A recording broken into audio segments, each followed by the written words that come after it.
We're going to look at how the Breathmaster handles its switch inputs. There are two inputs, one SWL and one SWR. L is for left hand side, everything to do with SIP, and R is for the right hand side, everything to do with puff.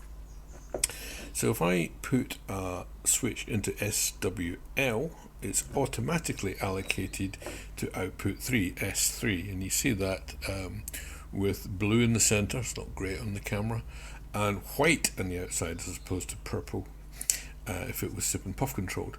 And S3 is now live to the switch. If I plugged it into the other switch, it would have been P3. So that's fine, that's how it's automatically allocated. But how do we change that? Well, we do it using something called commands, and commands are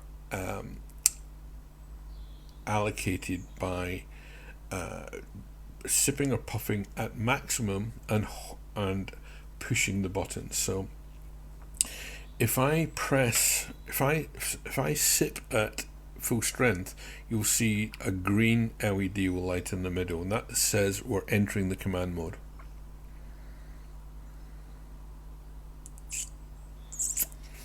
Okay, and that is command 1.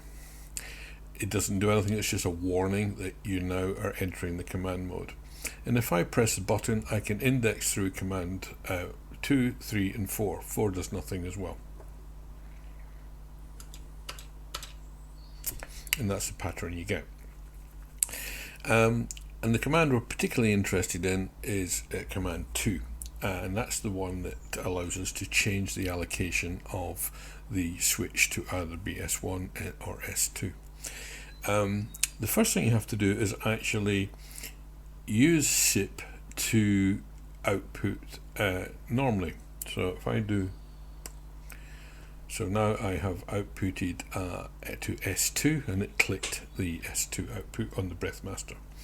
Now what that command will do, that command 2, it will simply take the switch and move it to where the last SIP command was for a switch output. So again, it's hard on the LEDs, so we get two purple lights with a red in the middle, so that's S2. That's the last SIP command, S2, that it remembers. And we have a blue with two whites, which says that's what the switch is currently connected to. And if I issue a command 2 by going to full SIP, we get the green LED. I'll press the button once, it will go to from command 1 to command 2. I'll release SIP, and the switch will be reallocated.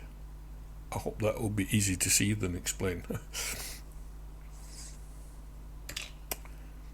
Okay, so now we only have a red and two white lights, so that's showing me the switch is now connected to S2. Lovely.